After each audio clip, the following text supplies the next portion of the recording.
মাজারও গেলে আমরা কই তুমি এমনি সুমা দিবা না, এমনি মাথা ঠেকায় ফিরে দেখো না, তুমি মোহাম্মতি পড়ছো, মানুষকে তুমি সাজদা করতেছো।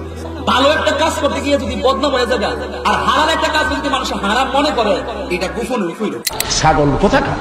মাজার যে চুমা দেওয়া হারাম, মাজারে মস্তক নত করা শিরক। অবাজান আপনার কদমে আমাদের সালাম।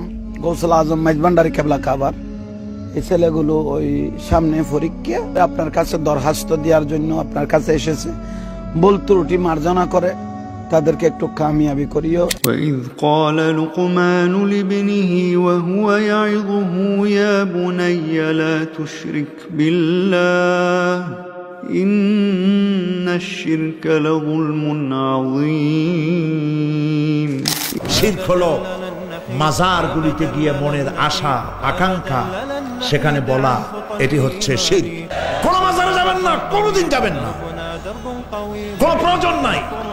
বিপদে পড়েছে, উযু করবেন, মসজিদে চলে যাবেন, সুবহানাল্লাহ বলেন।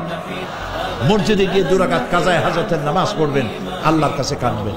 মাজারে যিনি শুয়ে আছেন বিশ্বাস করেন, কোরআন শরীফ আমার সামনে, বিশ্বাস করুন যিনি কবরে শুয়ে আছেন আপনাকে 4 পয়সার উপকার করতে পারবে না।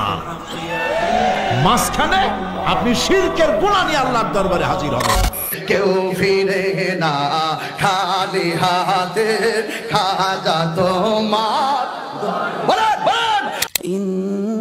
ইন্নাল্লাহা লা ইয়াগফিরু আন ইউশরাকা বিহি ওয়া ইয়াগফিরু মা দুনা যালিকা লিমান ইয়াশা। শিরক করছেন তো মরছেন। এজন্য খাজা বাবার দরবারেতে কেউ ফিরে না খালি হাতে, এগুলো বলবেন কখনো?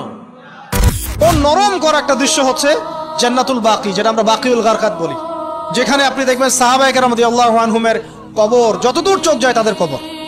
কবরের কোনো মাজার নাই, সেখানে কোনো তাওয়াফ হচ্ছে না কবরকে কেন্দ্র করে, সেখানে কবরে কেউ ফুল চড়াচ্ছে না, একটা ছোট্ট পাথর দেখা যায় খেলার কিছু না। পৃথিবীর সবচেয়ে শ্রেষ্ঠ মানুষগুলো সেখানে শুয়ে আছেন। তো দেখুন প্রিয় ভাইরা, অবশ্যই ওলিয়া উলিয়াদের কবর জিয়ারত করবেন, কিন্তু মৃত ব্যক্তি আপনার কল্যাণ করতে পারবে, অকল্যাণ করতে পারবে?